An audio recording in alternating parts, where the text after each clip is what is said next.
want to make it clear that it's not my intention to do any mischief making with regards to Tim Steidten, David Moyes, their relationship, a power struggle at West Ham, the whole narrative that they don't like one another, that one of them is on the cusp of leaving West Ham because they can't operate within the same framework, that they might have come close to blows, all that stuff. I dismiss it, I discount it. And the object of this video is not to stir that up.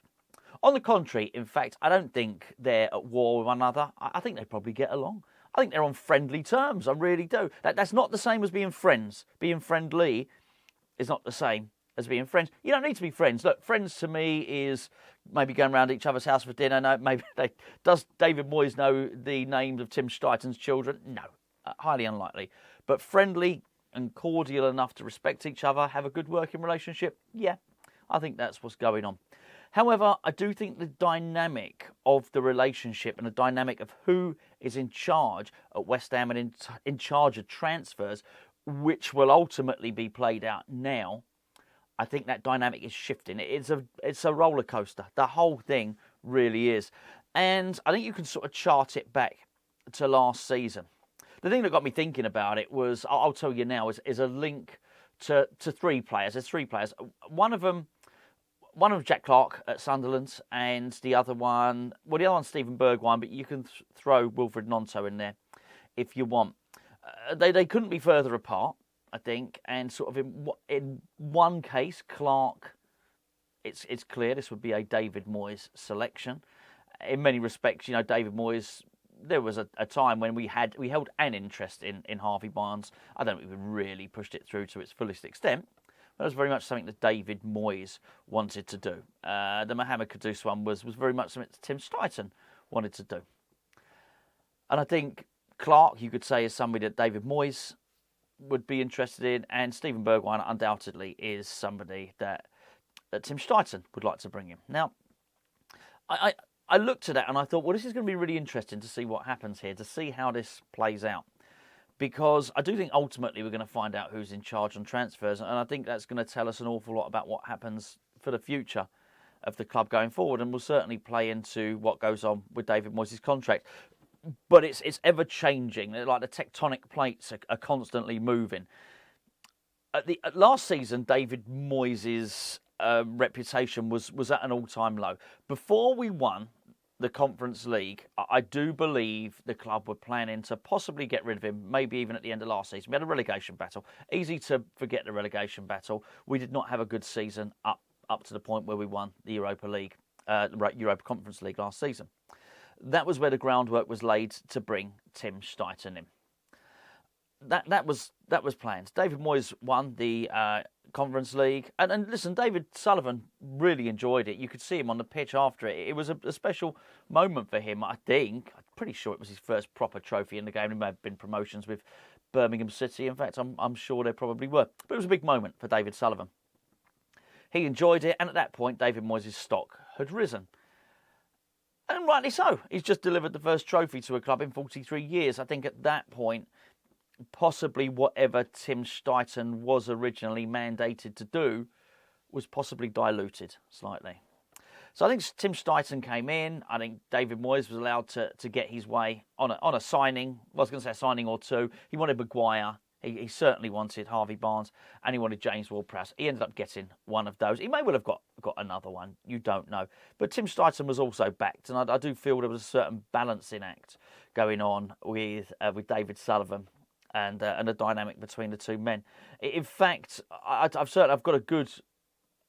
have a very, very good source that David Sullivan considered some of his best work to be at the start of the season, balancing up the two of them in terms of personalities and getting them sort of pulling in the same direction, if you want. But that's not to say that they were fighting. I don't agree with that bit at all. I think then there was definitely a point where Tim Steidten's signings sort of came good and looked to be very, very good indeed. West Ham started the season pretty well. Then we had a little dip, didn't we? And I think at the point we had the dip, and it certainly looked like Steidten's signings were doing really well, the talk of David Moyes' contract had been put off till the end of the season. We won't bother with that until later on. At the end of the season, we'll look at it then. The dynamics changed again, but at that point, it was very much Tim Steidten's running everything. Tim Steidten is fully in charge of transfers. It was Steidten who sat down and did Jarrod Bowen's new contract. Everything seemed to involve Steidten. He was the guy. And if David Moyes was going to stay, then he'd better bloody toe the line. That was very much the feeling I got from the club. He'd better understand that he's just here as a head coach. Tim Steidten's now in charge of football and David Moyes in charge of the first team. And that's it. There was this talk about a pathway for maybe some of the younger players. Oh, by the way, I'm going tonight. I'm going to the I sounded like my Irish grandmother then. No, I'm under the under 23 games tonight, which is up at Wickham. So that's going to be really good. So I'm going to get a closer look at some of those youngsters. Stay tuned to the channel. I'll be doing a report on the channel. I'll be doing a vlog over on Patreon on it as well. Anyway, I digress. There seemed to be a pathway from the under 23s to the first team. Mark Noble was going to be overseeing that. David Moyes' role was diminished. I then think we sort of had a second wind, if you pardon the expression, which has seen us pretty much to where we are now, which is we rallied, we had a bit of a dip, we lost some games, then we went on a pretty decent run and we beat an Arsenal and beat a Man U up to 6th in the Premier League, of course. We finished top of the group in the Europa League, which meant we went straight to the last 16, which is, pretty impressive stuff. And I think then there was a period of reflection, possibly from certain board members, and then they decided, you know what, we're going to offer David Moyes the job early. We're not going to wait until the end of the season to discuss his contract. So I felt the dynamic changed. David Moyes suddenly, held a better hand, had a better hand of cards there, And I think we looked, this is where we stand now. And it is really interesting because there's no doubt about it. The lack of usable substitutes, as I've talked about in numerous videos, is a problem. Now, I am not convinced that David Moyes thinks it's a problem. I think there's a situation with Moyes whereby possibly one of the reasons he didn't thrive at Man U was because he couldn't handle a big squad. Maybe that's why he did so well at Everton. Maybe he's just okay at dealing with 12 or 13 players. Maybe he struggles to deal with 20 players. Maybe that's it. I don't know. It's a stab in the dark. I might be completely wrong, of course. But from the outside, and certainly I would imagine Tim Steidten looking in, maybe even David Sullivan looking in, a lot of them looking in would be observing what a lot of us think, which is you're not utilising enough of that squad. I've said it before, when you look at Maxwel Cornet, Said Benrahma, Pablo Fornals, that's £65 million worth of talent there. And they're not really much cop. And I think if I was the guy signing the cheques at West Ham, I'd be saying to Moyes, well, this is not acceptable.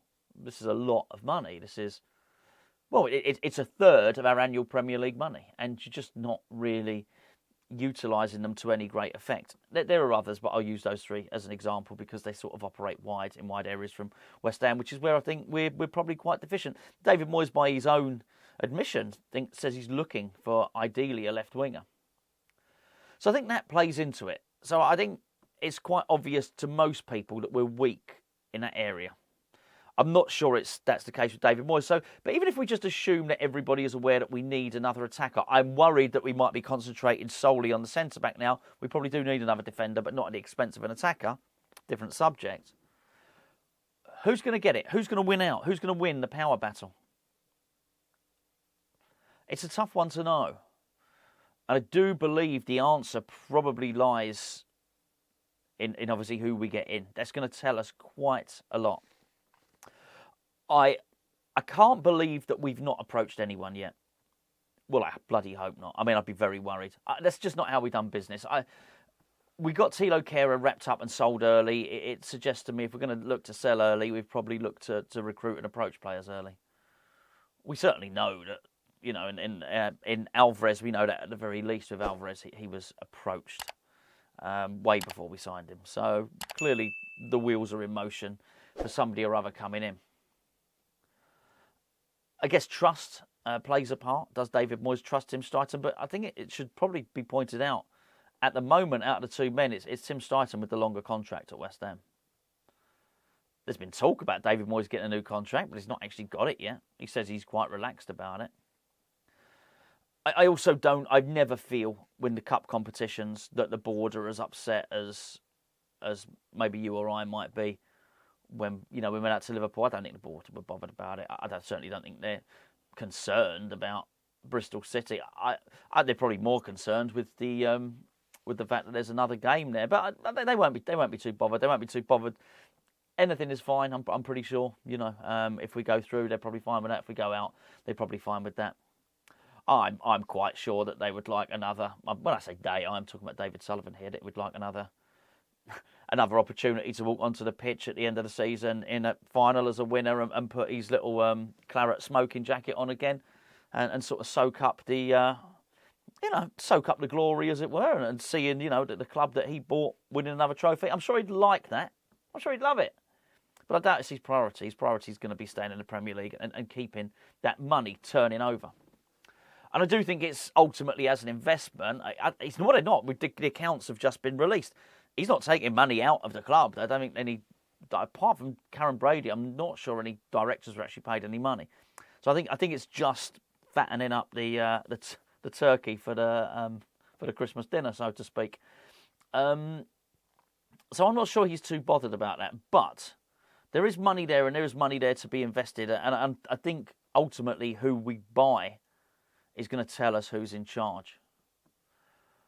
And I do wonder if there was a point where David Moyes was quite happy with what Tim Steidten had done. Mohammed Kudus, Edson Alvarez, Mavropanos. Why would you not be? If that's someone's going to give you those players to use in your squad, that's going to be a good thing, right? You're going to appreciate that.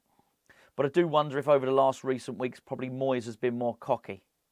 Moyes is, because his hand has been strengthened, is if he's going to be in a position to turn around and say, look, actually I want my players. And I mean, I'd seen Clarke a little bit because, as you know, because I mentioned him on this channel, I've kept my eye on Ekwa this season, who I think's a good player. At least they've just come back, by the way. I think they beat someone 2-0. He came back. It was either the last game or the game before last. Sunderland won 2-0. At least he was back for that game. So he's not unknown to me, Clarke, and he looks a good player. Very direct. Travels with the ball well.